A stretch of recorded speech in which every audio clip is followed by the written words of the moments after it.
नमस्कार साथियों, आज हम विज्ञान के लेसन प्लान को समझेंगे। जैसे जीव विज्ञान का लेसन है। टॉपिक हमने लिया है उत्तक। उद्देश्य, शिक्षण उद्देश्य और अपेक्षित व्यवहारगत परिवर्तन, ज्ञानात्मक, अबोध, ज्ञान उपयोग, कौशल और अभिरुचि और अभिवृद्धि।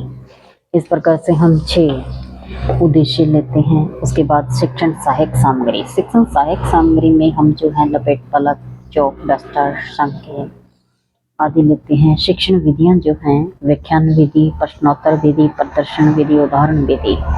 साइंस के लेसन जो है प्रदर्शन और उदाहरण के बिना जो है अधूरे हैं, इसलिए प्रदर्शन से समझाओगे तो बच्चा जो है बहुत अच्छी तरह से समझ सकता है। फिर हम लेंगे पूर्व ज्ञान।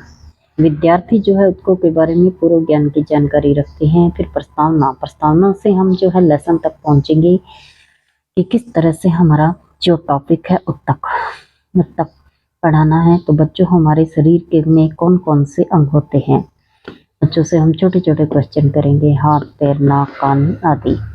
हाथ, पैर आदि अंग किससे बने होते हैं? बच्चे कहेंगे कोशिका से। कोशिका क्या होती है? शरीर की सुदमई इकाई होती है। कोशिका का समूह को क्या कहते हैं? कोशिका के समूह को हम उत्तक कहते हैं। और उत्तकों के बारे में आप क्या जानते हो? उद्देश्य कथन जो है उसके बारे में विस्तार से अध्ययन करेंगे। फिर शिक्षण बिंदु लेंगे। शिक्षण बिंदु 2 या 3 ले सकते हो, अधिकतम 3 ले सकते हो।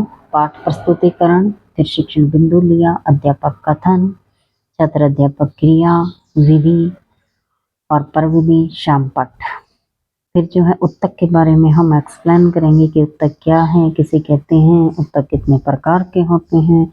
इस प्रकार से हम जो है अध्यापक कथन से लेके फिर हम जो है बोध क्वेश्चन करेंगे। बोध क्वेश्चन करने के बाद जो है हम विकासात्मक प्रश्न पूछेंगे। विकासात्मक जो है वो आगे वाले कथन का विकास होता है। जैसे कोशिकाओं के समूह को क्या कहा जाता है? उत्तक। तो उत्तक कितने प्रकार के होते हैं या उनके बारे में आप क्या जानते हो, विस्तार से समझेंगे। उत्तक जो है 3 प्रकार के होते हैं, सरल उत्तक, जटिल उत्तक और विभाजित उत्तक। इस प्रकार हम तीनों का अध्ययन करेंगे कि किस प्रकार से होते हैं। फिर बोध क्वेश्चन पूछेंगे। फिर जो है विकासात्मक प्रश्न पूछेंगे। विकासात्मक प्रश्न पूछने के बाद जो है हम नेक्स्ट अध्यापक कथन तीसरा लेंगे। तीसरे में जो है अध्यापक कथन के बारे में, उत्तकों के प्रकार के बारे में विस्तार से चर्चा करके हम उसको बताएंगे बच्चे को। उसके बाद जो है बोध क्वेश्चन पूछेंगे, उसमें आप 2 या 3 लिख सकते हो। फिर पुनरावृत्ति क्वेश्चन।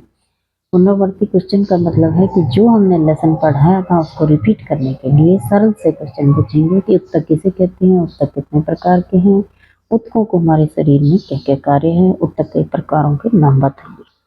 फिर हम मूल्यांकन क्वेश्चन। मूल्यांकन क्वेश्चन में वही हम जो है 3-4 प्रकार के क्वेश्चन पूछते हैं। जैसे हम वस्तुनिष्ठ प्रश्न पूछते हैं कि निम्न में से उत्तक का प्रकार नहीं है, कौन सा नहीं है? सरल उत्तक, जटिल उत्तक, विभाजित या कोशिका। सत्य असत्य प्रश्न है, इसमें आप 2-3 प्रश्न दे सकते हो। फिर रिक्त स्थान भी ले सकते हो या छोटे छोटे जो क्वेश्चन होते हैं वो ले सकते हो। और गृह कार्य जो है वो हम निबंधात्मक लेते हैं। इस प्रकार से हम जो साइंस के लेसन है वो पूरे करते हैं। तो धन्यवाद मेरे साथ बने रहने के लिए। और अन्य लेसन प्लान सब्जेक्ट के चाहिए तो इसी तरह मेरे साथ जुड़े रहिए। मेरा चैनल है उषा कोदारा के नाम से। प्लीज़ लाइक और शेयर जरूर